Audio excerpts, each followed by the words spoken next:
Hey there, so you came back for another one, huh? Last time here on TTW Wasteland's Faction Warriors, Fallout New Vegas Faction Warriors, yeah, either one's fine. We did shockingly well with the Chinese Remnant, pretty strong throughout most of the game. And turns out Hoover Dam is pretty tough when you're level 7 and these armored Kenturians have anti-material rifles. So that's why I'm very confident that this unit here, the Tunnel Snake, will do, I don't know, pretty well, maybe? I don't know if it's going to beat the Chinese Remnant. The Chinese Remnant was pretty strong. And you want proof of that? Well, here is the list of what we, as a Tunnel Snake, have access to. I just pulled up Butch Deloria's inventory. There are extras as well, such as the baseball bat and the BB gun. You can get that if you actually give your BB gun to Butch at the start of the game when you're escaping from Vault 101. But I'm just going to go with the 10mm and the Switchblade, so we're actually being a little bit weaker than we could be, because, hey, whatever. And honestly, we can find the BB gun and the baseball bat naturally anyway, so if we want to use them, cool. If not, well, we have our weapons. And now you might be confused about what you see on screen here. Using the varmint rifle, that's okay because we need to do this part of the tutorial to get GeorgeKos for part of our routing. And I mean, their Sunset Sarsaparilla Lobatos only one step higher than NCR Heavy Troopers in terms of difficulty. And once we're done clearing out the praying mantises here inside of Good Spring School, we can go ahead, use our Locksmith Reader's Guide, open up that bad boy safe, and get that sweet, sweet Stealth Boy. And the extra stuff's not bad either. That loot is randomly generated, but there is always a Stealth Boy in there. And hey, speaking of Stealth Boys, the reason why we did the tutorial is to unlock GeorgeKos' dialogue to bring him out here. We take him out with one swing of our Switchblade and get his Stealth Boy. This is necessary, just in case you're new here, this is necessary for our routing. Now, if this is your first video of Fallout New Vegas Faction Warriors, I did all the routing in great detail in our first run as a Chinese Remnant, which you can watch by clicking right on the top right-hand side of the screen. I'll keep this part in the video as we make our way to Hidden Valley because, well, I want to explain a bit of the challenge here and what this is all about. Obviously, we're trying to go as fast as possible. We use the in-game clock. And we are trying to beat Fallout New Vegas as fast as possible, not only in terms of speed, but by taking the minimum amount of battles possible. That's why right here, we didn't just explore Hidden Valley and be on our way. We're taking out the Rat Scorpions here, not only because of the XP, we're going to get just enough to hit level 2, which we are going to need because we're going to just dump all of our skill points into speech. But the Scorpions themselves also drop their little glands, which sell for about 18 bottle caps a pop. Don't forget, we need 2,000 bottle caps to pass the credit check to get inside of the strip. Now, we have quite a bit of ground to cover, and we can bypass the vast majority of it through a little trick I like to do in casual play. Again, if you're new, you can also see this in greater detail in the Chinese Remnant run. Now, see, the main story wants us to go to Prim and follow the breadcrumb trail of clues here, but I say no thanks to that pathfinding. We're gonna make our own here, the Rosador exclusive, I think. Pathfinding to progress in the story by quite a bit here, making use of one of the two Stealth Boys we got from Good Springs. We're gonna go ahead and bypass the Cazadors here. Now, I will tell you, although it looks clean, and it is, this is one of my cleaner runs, this is not a foolproof route. The Cazadors have some of the highest perception. Actually, I think they have the highest. Just let me know in the comments on that one. Highest perception in the game. And even if you're in your stealth, but if you're invisible, they can possibly detect you. And with their perception being that high, they can sniff you out. Now, the Wikipedia says that we only have to make contact with Red Rock Canyon to fulfill this criteria. But you saw in the last video, that is a load of bogus. So, talking to Papa Khan, thanks for the shout-out, by the way, there, PK. Now, next up on our routing is a required battle for several reasons. Of course, the experience points is a thing.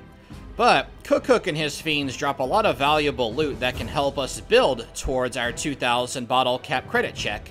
Last time he had a 45 auto, this time, however, well, oh boy. Now, I will tell you, what does surprise me here is that we do get when our sneak attack crit here on Queenie was a one-shot, it wasn't with the Remnant Officer, even though the assault rifle, the Chinese assault rifle, is a lot stronger than the 10mm. But, that wasn't just false hype earlier. Check out our health right here. Look how close we get to dying. That looks like a plasma rifle. And if Cook didn't miss that last shot, we would have died right there. Normally, he has an incinerator, and he will have one on him when we take him out. But this wonderful little addition to his arsenal, the multi-blast rifle, I mean, we're level 2, man. Yikes. I know that might sound like I'm complaining. I'm not. I actually enjoy the challenge very much. And honestly, our performance against Cook is a great way to gauge how well we'll do in Hoover Dam. We're taking that much damage off of Cook. You can bet those Kenturians are gonna mess us up. So as we dispose of the last fiend here, we're gonna loot the whole place and then make our way over to El Dorado substation. Absolutely vital that we get this early for fast travel. The next major stopping point for us is the Field Shack. By this point, we have the Gunrunners, Freeside, Crimson Caravan, and the New Vegas Clinic on our fast travel. And just as we make our way to the Boomers and Nellis, we are greeted by none other than George, boy, and he really is the MVP of this run. All of our runs, actually, because he drops 427 bottle caps, and we can pass a speed check to get a little bit more experience points off of him. 427 is just over 1/5 of what we need to get inside of New Vegas. Now, for the Boomers of Nellis themselves, we got to get that checked off of our yes man list, and it's pretty funny. I was talking a lot of smack in the last run about how much they suck at firing. Well, I am happy to say that we have been hit with negative 100 karma this time around. It's been a long time, even in casual, that I've gotten messed up this badly doing this run. Still did it on the first try, but yikes, that could have gone wrong easily. Passing Mother Pearl's 20 speech check, she goes to take a snooze, and we help ourselves to robbing the elderly. Great ethics we have here on Faction Warriors, but hey, it's gonna get us into the strip. A fun fact, in vanilla, looting this is a lot more important, but when we get to vanilla of New Vegas, you'll see. And on our way to the strip, we're gonna make a little stop by our man Dixon here. Again, this unit is much more important in vanilla New Vegas. You'll see why when we get there. But I figured on our way to the strip that I'd go ahead and just take him out. And if I didn't, I know you guys would want me to keep consistent with the last run. I love how Dixon inexplicably had 2 stim packs on him, even though it wasn't available to us to buy. And now the Freeside thugs here, they are scripted to appear every time we enter. Sometimes there's 1, sometimes there's 2. Now, what is a little bit different this time is as we make our way to Old Ben must have got a critical hit on that Freeside thug, because he took him out before we could even really pull out our weapon. But doesn't matter, we're gonna teach Old Ben not to be a good Samaritan. That's bad for Wasteland survival right there. And by taking out Old Ben and taking his valuable 44, we did trigger a King's gang member to attack us. Could have run away from him, but I wanted to kill him in case he had 10mm ammo. He didn't. But it was a little bit more experience points. We don't care about the Freeside reputation either, because we don't care about reputation in this series. And yes, we got to the strip so fast that we had to wait for Benny. I actually thought I bugged the game, so I made a separate save file and had to reload just to make sure. I guess we'll see if Black Widowing makes us go faster than the Chinese Remnant. It should, because we skipped a whole bunch of dialogue with Mr. House. One thing we're not skipping out on, though, this time is the XP snack that is Wolpez and Kulta. 27 experience points we get off of him, and yeah, that locks us out of the Legion. But we're not going to the fort because that wastes a monumental amount of time, and that 27 XP is going to take us a long way. And the NCR Trooper just coming up to us, I actually had such a giggle fit that we won't see it here, but I accidentally went back like I was going to Mr. House, and I was like, wait, I gotta go to the White Gloves first. Hi there, Mortimer, good to see you back. And then we go to the Omertas, where I do the 28 speech check, we get a little bit more experience points. And now we can go to Mr. House. That did waste a little bit of time there, but I don't care. That was funny. Like, they don't know that Wolpez is a spy. I mean, maybe that NCR Trooper does. And if that's the case, like, that guy's awesome. Like, make him a veteran ranger. He's smarter than anybody else on the strip. Make him the ambassador. And, well, next up we have to make it to Mr. House, and you see, we take quite a bit of damage here. The Tunnel Snake's outfit, it's not the tankiest outfit. I'm sure that's not a surprise. Now that we've cut Mr. House down to size, next up we have to go to the Brotherhood of Steel.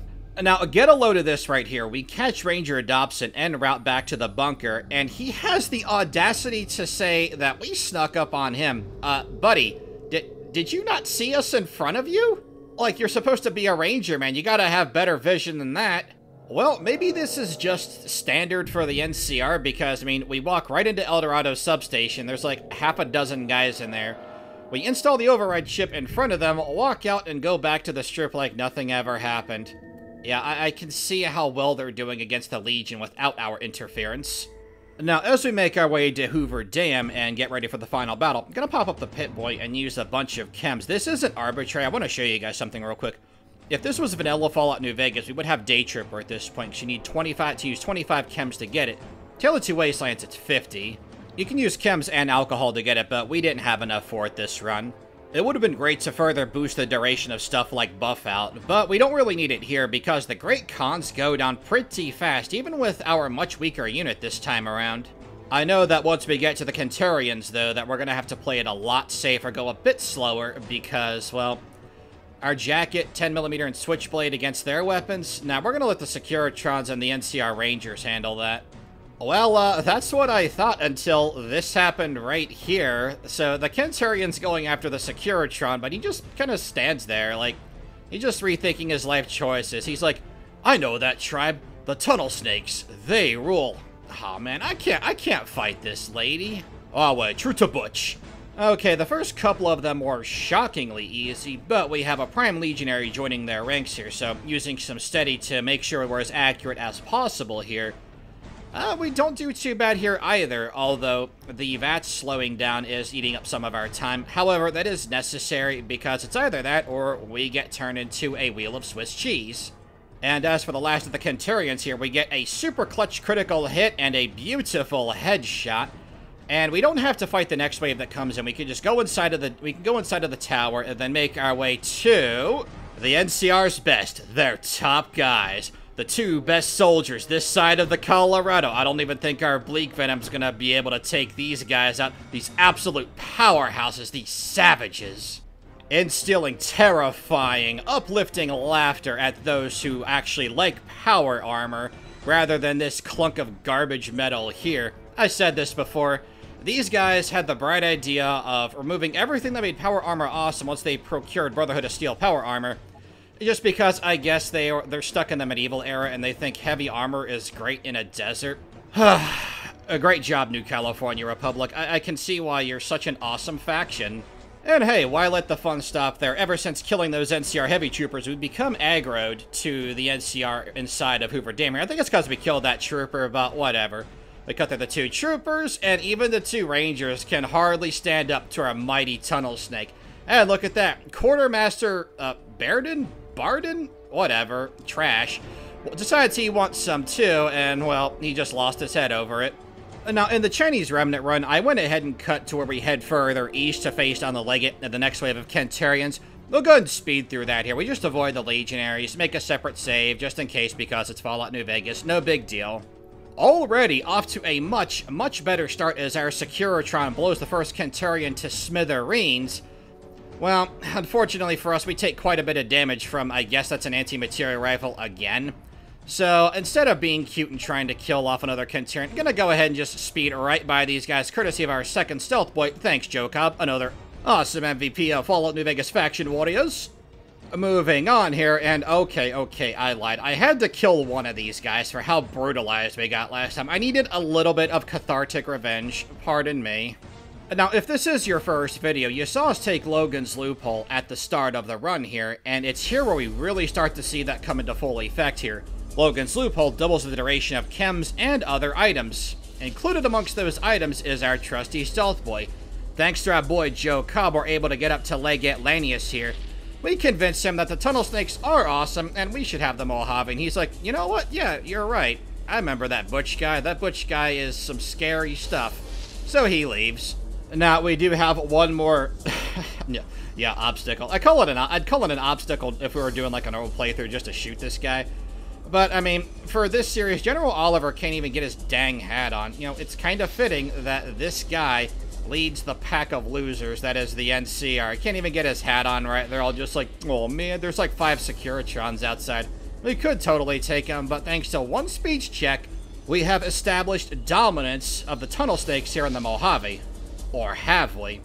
Because we are comparing ourselves to the Chinese Remnant, and it turns out we were just a little bit slower. I can tell you right now that Cook is what messed us up. It took us a lot longer to beat him than it did as the Chinese Remnant, but that's okay. Enclave Hellfire Troopers next, and I'll see you there. Later.